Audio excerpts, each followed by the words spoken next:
Love, Ruby Valentine. Written by Lori Friedman, illustrated by Lynn Avril Kravitz. Deep in the heart of Heartland, in a house of oak and pine, with her feathered friend named Lovebird, lived Ruby Valentine.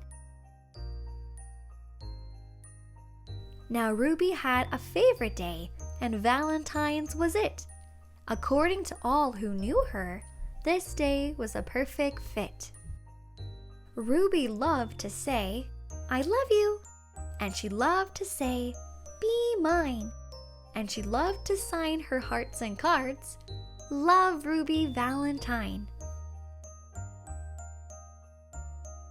Valentine's was Ruby's chance to do what she loved best. As a special day drew closer, Ruby would not stop to rest. With 5 days until Valentine's, Ruby started making cards. She and Lovebird sprinkled glitter. They curled ribbons by the yards. With 4 days down and counting, Ruby and Lovebird began to bake. They cut out heart-shaped cookies. They iced a heart-shaped cake. They never left the kitchen with only 3 days more to go. Ruby and Lovebird filled up goodie bags and tied each one with a bow.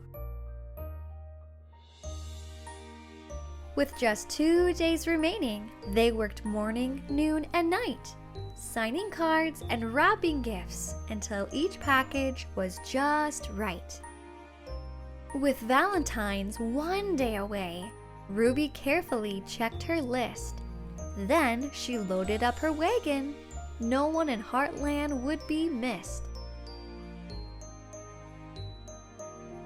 The night before Valentine's Day, Ruby chose what she would wear. She tried on her purse and shoes. She washed and curled her hair. When everything was in order, Ruby made a special sign. It sat high on top her wagon and read, "Love Ruby Valentine." Tired from all her hard work, Ruby lay down on her bed. She hadn't planned to stay long, just to picture the day ahead. But when she closed her eyes, Lovebird scarcely made a peep. She snuggled up next to Ruby, and they both fell fast asleep. They slept right through the morning and on into afternoon. They slept right past the evening. They never saw the moon. And when they finally awoke, Ruby saw with dread the date. That was when she realized she was very, very late. "I can't believe I missed Valentine's. Now I'll have to wait a year to tell everyone I love them." Ruby wiped away a tear. She slowly picked up cards and started putting gifts away, when, in a squawky voice, Lovebird said, "Squawk, let's go today." Ruby looked at Lovebird. "Folks won't like this one bit. It's the 15th, not the 14th. They're sure to pitch a fit." But Lovebird kept on squawking, so Ruby made a choice.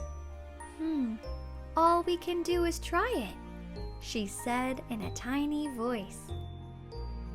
So she straightened up her wagon and tried hard not to frown. With Lovebird on her shoulder, Ruby slowly walked through town. She delivered cards and candy.